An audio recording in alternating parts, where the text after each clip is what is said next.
Hello' বন্ধু বান্ধৱীসকল yes exam ক্ৰেকলৈ আপোনালোকক স্বাগতম জনাইছোঁ। আজিৰ এই ভিডিঅ'ত লৈ আহিছোঁ ADRE গ্ৰেড 3 যিটো পৰীক্ষা আপোনালোকৰ হৈ গৈছে 29 ছেপ্টেম্বৰ তাৰিখে। সেই 29 ছেপ্টেম্বৰ তাৰিখে হৈ যোৱা পৰীক্ষাটোৰ আপোনালোকে OMR আনচাৰ শ্বীট কেতিয়া পাব পাৰে, কেতিয়া এক্সপেক্ট কৰিছে বা কেতিয়া আপোনালোকৰ হোৱাৰ চান্স আছে, আৰু লগতে আপোনালোকৰ আনচাৰ কি কেতিয়া ওলাব।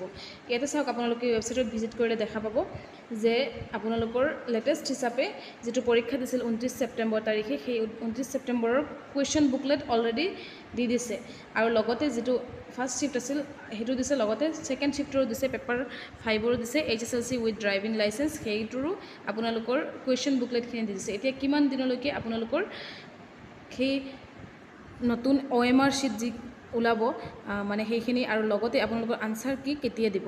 এতিয়া চাই লওক, যিটো 15 ছেপ্টেম্বৰ তাৰিখে পৰীক্ষা হৈ গৈছিল, সেই পৰীক্ষাটোৰ আপোনালোকে দেখা পাব যে নেক্সট 29 তাৰিখে আছিল। 29 তাৰিখৰ আগত কিন্তু OMR লগতে আপোনালোকৰ আনচাৰ কিও দি দিছিল।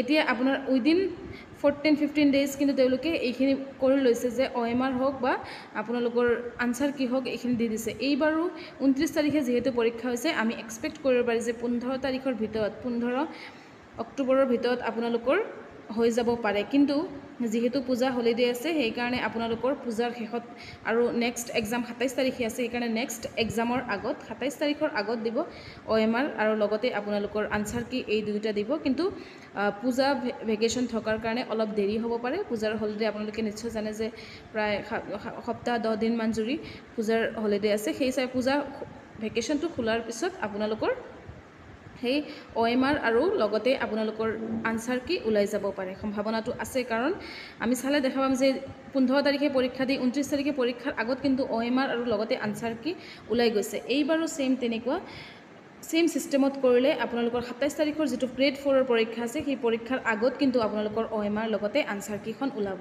ইয়াতকৈ কিন্তু কোনোপধ্যেই দেৰি নকৰে, কাৰণ নেক্সট সেই পৰীক্ষাটো হৈ গ'লে সেই পৰীক্ষাটোৰ আৰু প্ৰচেছিঙত আৰু অলপ সময় লাগিব। সেইকাৰণে আপোনালোকে এক্সপেক্ট কৰি লওক যে হয়তো পূজাৰ আগত দিয়াৰ চান্সটো কম আছে। পূজাৰ ভেকেশ্যনৰ পিছত যিহেতু এইবিলাক কামৰ পিছত বিভিন্ন কৰ্মচাৰী নিযুক্ত হৈ থাকে আৰু তেওঁলোকে হলিডেৰ সময়ত কাম কৰিব নোৱাৰে, সেইকাৰণে আপোনালোকৰ পূজা হলিডেৰ পিছত আপোনালোকৰ 20 তাৰিখমানৰ পিছত আৰু 27 তাৰিখৰ আগত আপোনালোকে নিজৰ OMR শ্বীট আৰু আনচাৰ কি পাব পাৰে, সেইটোৰ সম্ভাৱনাটো আছে।